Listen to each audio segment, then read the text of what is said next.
Então, aqui essa aula é a aula 2 da disciplina Crescimento e Desenvolvimento Motor Humano.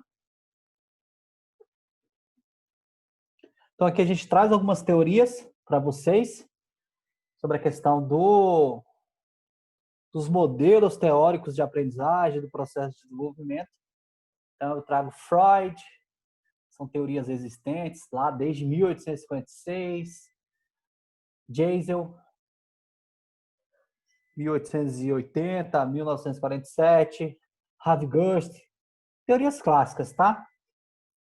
Teorias que estão na literatura, obviamente de lá para cá houve um crescimento, um avanço considerável, mas eu me inspiro na literatura do professor David Gallagher, que é aquela que eu apresentei para você no início do curso. Jean Piaget, que é uma das referências nesse contexto, sobretudo da escola,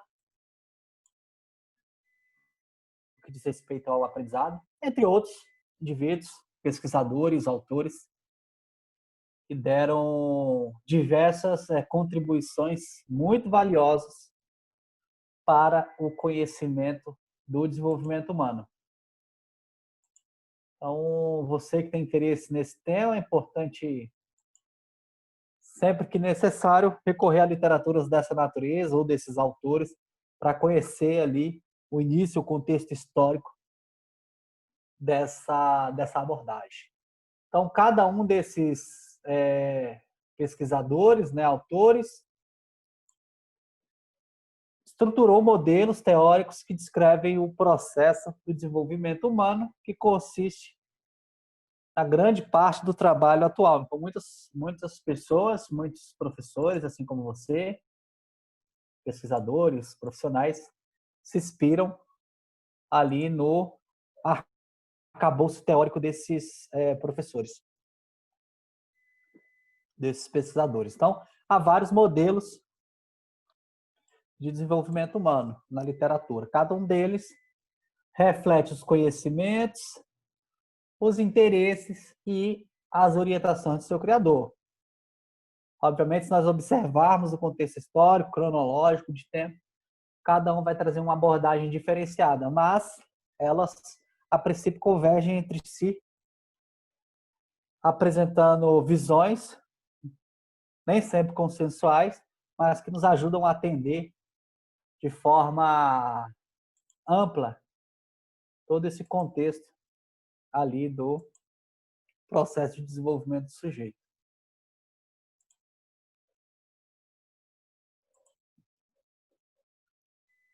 Então, aqui o processo de desenvolvimento, ele é visto de forma hierárquica, assim como eu coloquei para você, hierárquico. Então, o indivíduo passa do geral para o específico e do simples ao complexo, enquanto adquire a maestria individual ali e o controle sobre diversos aspectos do ambiente. Então, esse processo de aprendizado, de fato, ele ocorre dessa maneira. É nós pensarmos, né? Que nem aqui, eu estou falando para vocês sobre crescimento e desenvolvimento de forma geral, trazendo alguns pontos dentro dessa imensidão de conteúdos para que nós cheguemos ao contexto específico. Obviamente, você vai chegar nesse momento para aprender detalhadamente sobre essa questão da teoria. Mas, em linhas gerais, para os nossos alunos, para você, quando você estiver em sala de aula ou em qualquer outro espaço de intervenção do campo da educação física ou do movimento, é pensar do geral para o específico. Eu vou começar pelo mais simples, para depois avançar para o mais complexo. Então, é algo que a gente precisa estar atento, né? Do geral para o específico, do simples para o complexo. Motivando o indivíduo, lembrando sobre a questão dos aspectos individuais do ambiente, os fatores que estão relacionados entre si, para que esse indivíduo adquira o controle sobre ali o desenvolvimento de competências e do próprio ambiente em si. Então, o desenvolvimento humano, ele pode ser estudado a partir de uma série de estruturas teóricas. E cada uma delas tem implicações para o desenvolvimento motor e educação do movimento, tanto de bebês, quanto de crianças, tanto de adolescentes e adultos. Então, eu estou amparado aqui na literatura, novamente, do professor David Gallagher. Porém, existem outros, inclusive a literatura complementar que eu coloco para vocês no plano. Mas é importante pensar. Existem diversas teorias, você vai ler aquelas que te agradam, na medida do possível vai ler uma amplitude considerável de literatura para chegar a algumas determinadas conclusões. Entender basicamente aquele conteúdo que te atrai e que pode te ajudar no contexto de intervenções, sobretudo no contexto profissional. Tá bom? Então, eu tenho aqui alguns modelos teóricos, então eu vou apresentar basicamente alguns deles aqui. Eu tenho aqui, no primeiro momento, a teoria psicanalítica, que é estabelecido lá por Freud. Personalidade e funcionamento do corpo. Satisfazer a ID, ou seja, a fonte inconsciente de desejo, paixões e busca de prazer. Então, os estágios oral, anal, fálico, latente e genital do desenvolvimento da personalidade estabelecidos por Freud representam os termos aplicados às zonas de busca do prazer do corpo, que atuam em diferentes períodos etários do sujeito. Então, existe essa teoria aí. Ela tem sido criticada, sobretudo pela dificuldade de quantificar e validar cientificamente isso que ele fala, os próprios conceitos que ele traz, porém, ajudou ali diversos outros pesquisadores a compreenderem minimamente o que é o desenvolvimento humano. Então, se nós formos buscar na literatura, ele vai mostrar para nós esse conjunto de estágios que cada um dos indivíduos vivencia ali no seu cotidiano.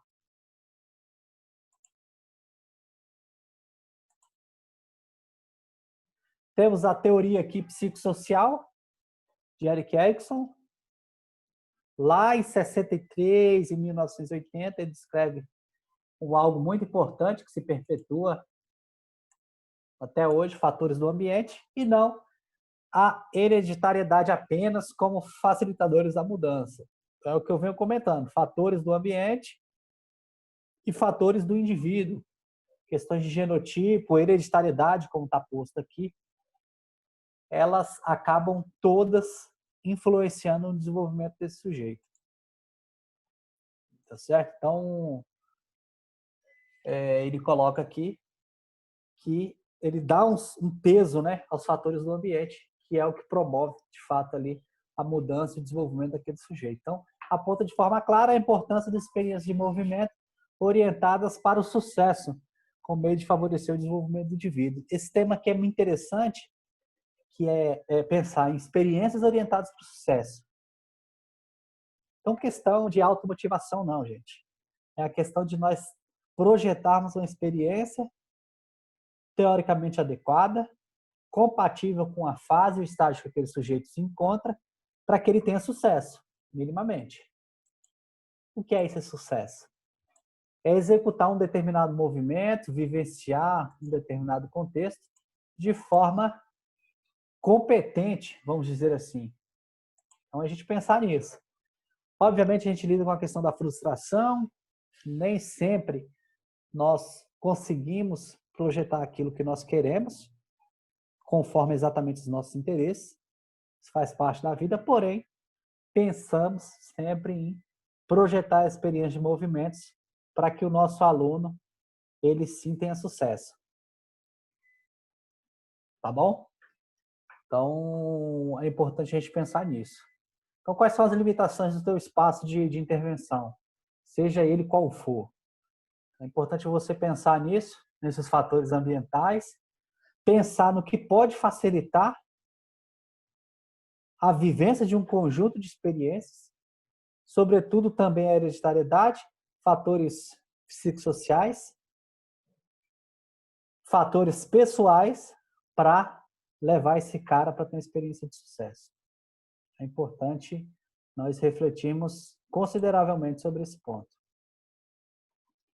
Então, eu tenho aqui a teoria da maturação do Geisel, lá em 28, de 1928 a 1954, ele veio fazendo essa abordagem, que é a teoria da maturação do desenvolvimento e do crescimento do indivíduo, que enfatiza a maturação do sistema nervoso do sujeito, como o principal condutor de evolução dos aspectos físicos e motores do comportamento humano. Então, faz sentido essa abordagem. A literatura do David Gallo, ela traz ponto maturação, maturação, maturação. Então, nós estamos em constante maturação, que é em constante amadurecimento. Nossos diversos sistemas não é diferente, eles vão, a partir das nossas experiências, estarem ao longo do tempo maturando. Então, nós temos aqui um conjunto de imagens, uma ilustração que traz aqui o nosso cérebro e as suas estruturas, tronco encefálico, cerebelo, medula espial. Obviamente que esse tema aqui é muito complexo, a gente não vai entrar nesse detalhamento, mas em linhas gerais ele vai sendo desenvolvido, essa estrutura, conforme nós vamos vivenciando experiências e vivenciando atividades, observando os meios, sendo motivados pelos nossos professores ou por aquilo que nos dá prazer, para que nós tenhamos sucesso naquela intervenção que a gente vai fazer. Sucesso no sentido que eu faço de forma adequada, eu proponho uma intervenção didaticamente estruturada para o meu aluno e eu acredito que esse sujeito deverá desenvolver uma série de competências de movimento a partir do momento que ele vivencia uma maturação. Maturação ocorre de forma contínua, estamos constantemente sendo maturados. Então, esse aqui é uma teoria bastante interessante, eu gosto dessa teoria do Geisel, que nos dá ali alguma segurança para tratar sobre esse assunto. Então, aqui eu tenho uma série de abordagens conceituais de estudos do desenvolvimento humano. Não precisa se preocupar em decorar isso aqui, é com o tempo que você vai fazer essa abordagem. Não vou ficar cobrando isso na prova, mas veja bem, eu tenho aqui a abordagem conceitual, eu tenho os teóricos que criaram essas abordagens e o foco de cada uma delas. Então, a teoria das fases e estágios, que é defendida pelo Gallo, lá do Freud. Então, há um desenvolvimento psicossocial desde o nascimento até o final da infância. O Erikson, o Geisel, que trata também dessa abordagem conceitual. O Erik Erikson diz que há um desenvolvimento ao longo de toda a vida, desenvolvimento psicossocial. Então, Geisel diz que os estudos do processo de maturação no desenvolvimento do sistema nervoso central ocorre desde o nascimento até o final da infância. Ele traz esse ponto aqui para nós. Observe que o sujeito está em constante desenvolvimento. O Harvey Gerst fala para nós que há a teoria da tarefa desenvolvimental. Então, ele diz que há uma interação entre a biologia e a sociedade para maturar o indivíduo, desde a sua infância até o final da vida. De fato, isso acontece. A gente está interagindo com os sujeitos, com os colegas, com nossos familiares, com nossos parceiros e parceiras, enfim, com a sociedade, que alimenta a nossa biologia e que nos ajuda a desenvolver competências básicas para um desenvolvimento ao longo do contexto. Há também a teoria dos marcos desenvolvimentais, proposta por Piaget, que é algo interessante. Então, eu tenho aqui o estudo de desenvolvimento cognitivo como um processo interativo entre biologia e o ambiente, desde quando o indivíduo é bebê até o final da sua infância. Então, é outro ponto interessante. De fato, há um desenvolvimento por meio dessa interação. Há também a teoria ecológica, pelo Bernstein, Kelsey e Turvey, falam que há um estudo do desenvolvimento como um processo transacional, descontínuo e auto-organizado entre a tarefa, o indivíduo e o ambiente. Isso também faz muito sentido, né? Nosso sistema se auto-organiza. Nossos diversos sistemas, processos internos, biológicos, são impactados pelos aspectos fenotípicos, que é contínuo e descontínuo. Ou seja, a cada momento nós vivenciamos um novo contexto. Temos aqui também uma abordagem conceitual, teoria ecológica, proposta pelo Barker e o Bronfenbrenner, que é o estudo do desenvolvimento como uma função da interpretação individual de condições ambientais específicas, em transação com o momento sociocultural histórico. Isso aqui é interessante também, porque com base no nosso momento histórico, sociocultural, nós podemos ter estímulos que não necessariamente teremos no contexto atual. Então, o que é isso?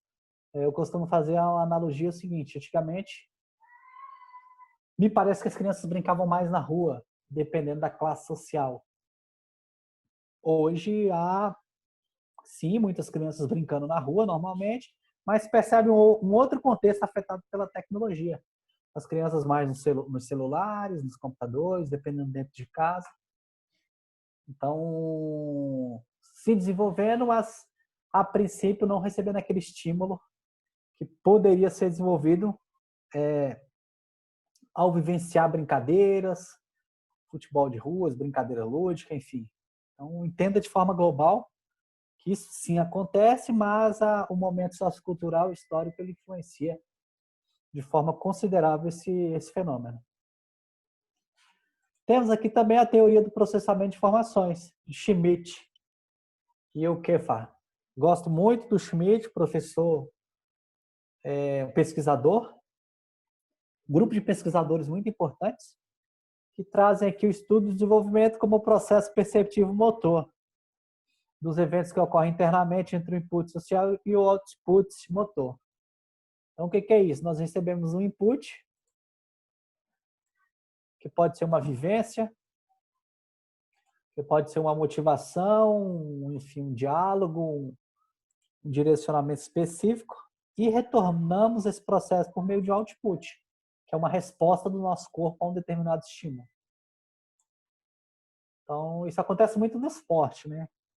O indivíduo ele recebe o input, a orientação, o treinamento, o reforço positivo e retorna o output por meio da vivência, por meio do movimento e por meio das entregas de performance ali ao executar uma determinada atividade.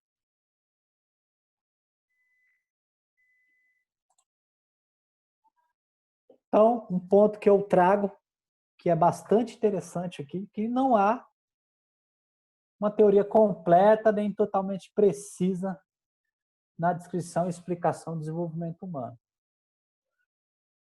Tá certo? Então, nossa, mas isso é ser radical, professor? Não é ser radical, é imaginar que toda teoria ela está em constante desenvolvimento. Então, hoje eu falo um ponto aqui que outro professor dessa disciplina complementa. Que pode vir outro professor e complementar essa abordagem. Você vai aprender outras teorias que vão alimentar o seu desenvolvimento de competências para além do que você está aprendendo nessa disciplina. Então é importante a gente pensar que em toda teoria há um elemento que está faltando. Há um elemento que falta ali para que você compreenda o fenômeno como um todo. Então, por isso que é importante que nós façamos o consumo de diversas teorias, de diversas literaturas, sobretudo quando estamos na graduação. Porque eu gosto do David Gallagher, gosto do Schmidt, mas há outros autores que trazem também os seus complementos, as suas teorias, que vão te ajudar a formar um arcabouço teórico amplo, que vai te ajudar a refletir sobre o fenômeno, para que você chegue a determinadas conclusões. Então, pense nisso. O que eu estou te falando aqui não é necessariamente o mais adequado, vamos dizer assim, apesar de estar embasado na literatura, nas pesquisas e na experiência que eu tenho, mas pode te ajudar minimamente a compreender esse fenômeno. Então, pense de forma ampla, busque outras literaturas, esteja atento o que a área do movimento coloca para nós, sobretudo nos estudos recentes. A ciência não para. A ciência ela está em constante construção. Então é importante a gente pensar sempre nisso. Então, Freud traz aqui uma teoria interessante para nós, que é essa teoria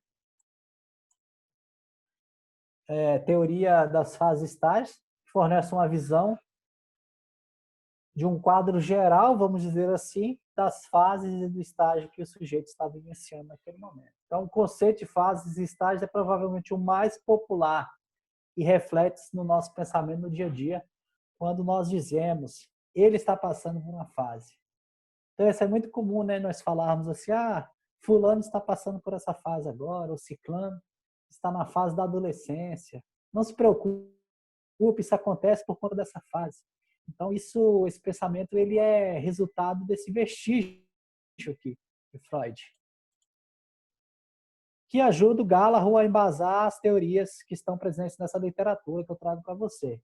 Teoria de fases e estágios. Para mim, ela faz muito sentido. Fases e estágios. Nós temos um desenvolvimento universal que seguimos teoricamente uma certa linha de raciocínio. É aquilo que eu comentei, ninguém sai andando do dia para a noite ou correndo. O sujeito ele nasce, começa a se desenvolver, né? Começa a rastejar, levantar, se equilibrar, caminhar e correr. Então, são fases e estágios que necessariamente precisam ser percorridas. E nós, enquanto profissionais, faremos uma intervenção para que cada estágio, cada fase dessa seja executada, vivenciada de forma a favorecer o desenvolvimento de competências do sujeito.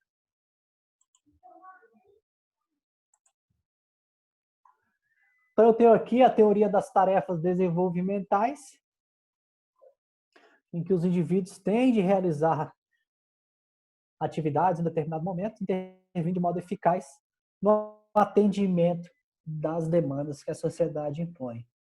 Então, o que é isso? Tarefas desenvolvimentais. Nós somos questionados, confrontados em determinados momentos da nossa vida a atender demandas na sociedade. Então, que demandas é essa? Exemplo, você vai para a faculdade e precisa pegar um ônibus. O ônibus parou lá na frente. Ele passou da parada e parou ali a 30 metros.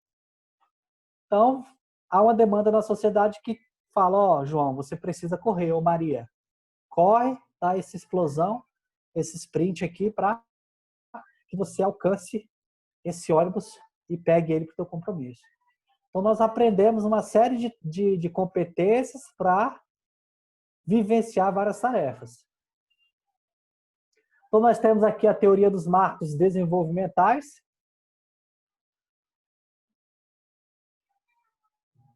Teoria dos marcos desenvolvimentais. Então, essa abordagem faz referência aos indicadores estratégicos que mostram até que ponto o desenvolvimento progrediu.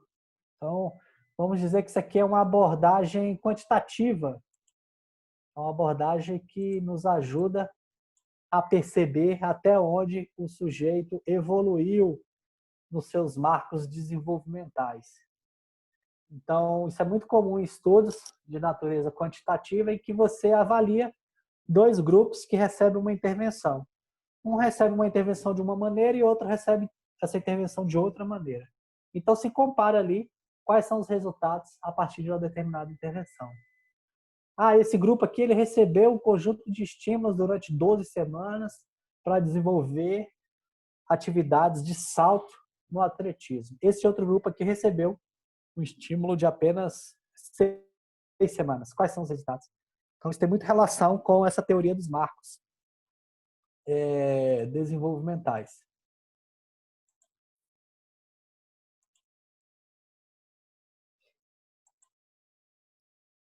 Eu tenho a teoria ecológica, teoria contextual,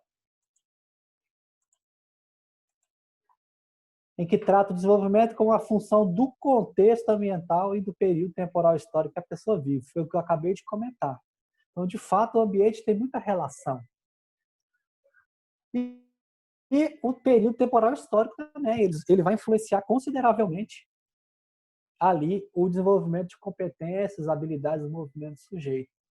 Essa questão ecológica ela é muito forte. Então, o indivíduo que está na cidade, ele tem um conjunto de estímulos, diferente do indivíduo que está vivenciando, que mora num contexto rural, que mora numa cidade menor ou maior. Tudo isso influencia esse desenvolvimento de competências desse sujeito. Então, consiste em investigar a relação dos indivíduos entre si e com o próprio ambiente. O ambiente tem, enquanto fator importantíssimo, esse contexto de influenciar o desenvolvimento desse sujeito. Teoria dos sistemas dinâmicos.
Teoria dos sistemas dinâmicos, então, ela tem relação com a mudança do desenvolvimento, ou seja, a mudança desenvolvimental é contínua e descontínua.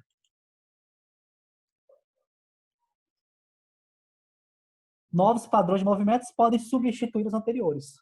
Então, isso é muito bacana. Então, o corpo é composto de vários sistemas: muscular, esquelético, neural, perceptivo, biomecânico. Então, isso tudo está relacionado entre si. Os sistemas do nosso corpo, eles se auto-organizam. Ou seja, de modo complexo e cooperativo, com base nas exigências específicas da tarefa motora, a partir dos affordantes e restrições. Então, o que é isso? São um conjunto de possibilidades, de prontidão, que nós colocamos o indivíduo para vivenciar, impactado pelas restrições próprias do próprio ambiente, em que ele desenvolve competências, sobretudo de movimento, e ele vai refinando essas competências. Então é aquilo que a gente fala, você é jogador de basquete, ou corredor de rua, ou jogador de futebol, há um conjunto de desenvolvimento constante ali, contínuo e descontínuo. Hora você treina mais, hora você treina menos, hora você está motivado. Porém, você acaba substituindo outros movimentos ao longo da sua vida. Então, se você começou um movimento no contexto inicial, obviamente, futuramente, se você continuar treinando, você chegará num contexto especializado, a partir dos sistemas que se auto-organizam. Então, a partir também dos nossos interesses, mas de um complexo sistema corporal que todos nós temos. Então, que nós chamamos de teoria dos sistemas dinâmicos. Gallagher fala sobre isso e é muito interessante essa abordagem. Então, eu chego aqui ao final dessa aula, trago esse apontamento, essas teorias que nos ajudam a pensar de forma estratégica. A teoria dos sistemas dinâmicos acaba sendo algo que é muito os temas mais fantásticos que eu vivencio e que a gente consegue colocar bastante em prática no nosso dia a dia. Eu falo da teoria dos sistemas dinâmicos, sobretudo quando a gente começa a vivenciar um determinado comportamento e a treinar aquele comportamento no dia a dia. Então, isso, enquanto eu gravo essa aula, por exemplo, há pessoas que têm mais facilidade em gravar aulas online, outras nem tanto. Mas conforme eu vou treinando, conforme eu vou vivenciando de forma contínua e descontínua, eu vou adquirindo outros padrões manipulativos para gravar outras aulas. Então, isso se aplica ali nas nossas diversas intervenções no campo da educação física. Tá? Os nossos sistemas próprios vão nos ajudar a adquirir competências e auto-organizar essas competências de forma literalmente complexa, mas que tem total relação com o nosso aprendizado, que vai nos ajudar a evoluir cada vez mais nesse contexto. Então, essa foi a aula 2. Aguardo você na próxima aula agora, a aula 3.